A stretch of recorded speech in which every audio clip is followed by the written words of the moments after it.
ओम नमः शिवाय, शिवजी सदा सहाय। ओम नमः शिवाय, गुरुजी सदा सहाय। ओम श्री साम शिवाय नमः। ओम श्री गणेशाय नमः।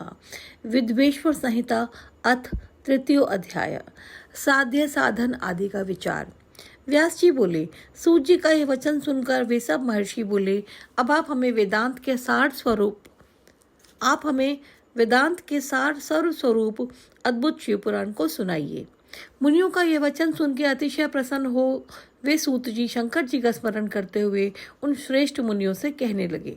सूत जी बोले, आप सब महर्षिगण रोग शोक से रहित कल्याण में भगवान शिव का स्मरण करके वेद के सार तत्व से प्रकट पुराण प्रवर शिव पुराण को सुनिए, जिसमें भक्ति, ज्ञान और वैराग्य इन तीनों का प्रीतिपूर्वक गान किया गया है और वेदांत वेद्य सद्व वस्तु का विशेष रूप से वर्णन किया गया है।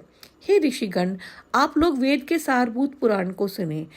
बहुत काल में पुनः पुनः पूर्व कल्प व्यतीत होने पर इस वर्तमान कल्प में जब सृष्टि कर्म आरंभ हुआ, उन दिनों 6 कुलों के महर्षि परस्पर वाद विवाद करते हुए कहने लगे, अमुक वस्तु सबसे उत्कृष्ट है और अमुक नहीं।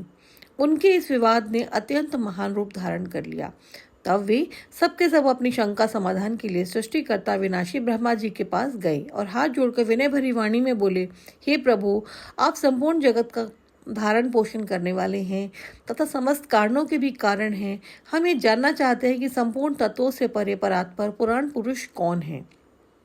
ब्रह्मा जी बोले, जहाँ से मन सहित वाणी उन्हें ना पाकर लौट आती है तथा जिनसे ब्रह्मा, विष्णु, रुद्र और इंद्र आदि से युक्त यह संपूर्ण जगत समस्त भूतों एवं इंद्रियों के साथ पहले प्रकट हुआ, वे ही ये देव, महादेव, सर्वज्ञ एवं संपूर्ण जगत के स्वामी हैं। यही सबसे उत्कृष्ट हैं। उत्तम भक्ति से ही इनका साक्षात्कार होता है और दूसरे किसी उपाय से कहीं इनका दर्शन नहीं होता।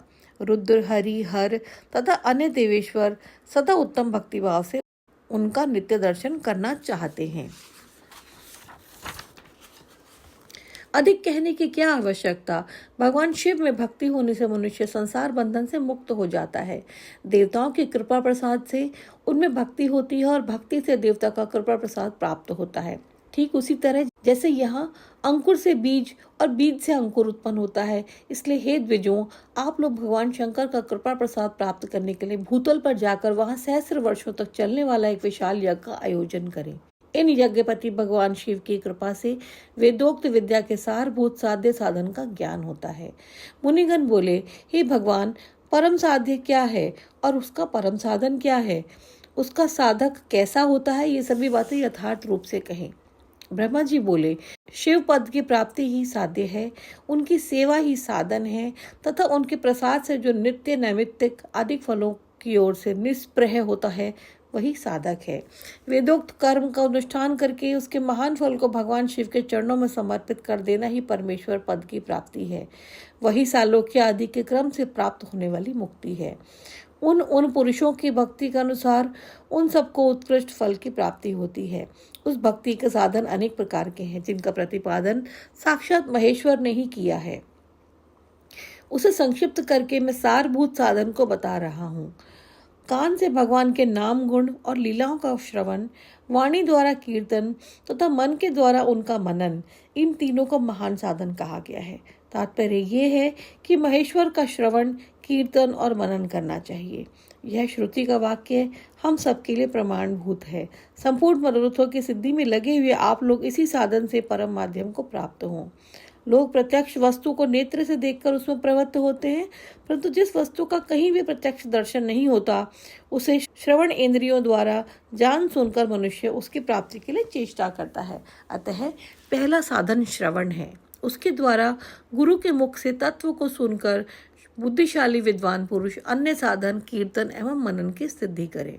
क्रमशः मनन पर्यंत इस साधन की अच्छी तरह से साधना कर लेने पर उसके द्वारा सालोक्य आदि के क्रम से धीरे धीरे भगवान शिव का संयोग प्राप्त होता है। पहले सारे अंगों के रोग नष्ट हो जाते हैं, तत्पश्चात सब प्रकार का लौकिक आनंद भी विलीन हो जाता है। अभ्यास के ही समय ये साधन कष्टप्रद होते हैं, किंतु बाद में निरंतर मंगल देने वाले होते हैं। इति श्री शिव महापुराणे प्रथमायां विद्वेष संहितायां साध्य साधन विचारम नाम तृतीय अध्याय। इस प्रकार श्री महापुराण के अंतर्गत प्रथम विद्वेश्वर संहिता में साध्य साधन विचार नामक तीसरा अध्याय पूर्ण हुआ। ओम नमः शिवाय। शिवजी सदा सहाय। ओम नमः शिवाय। गुरुजी सदा सहाय।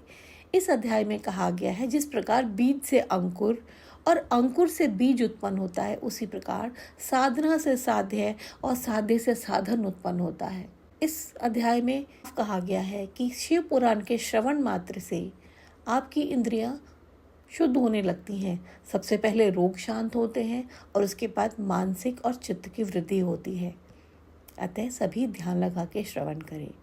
जय गुरु जी। शुक्राना गुरु जी।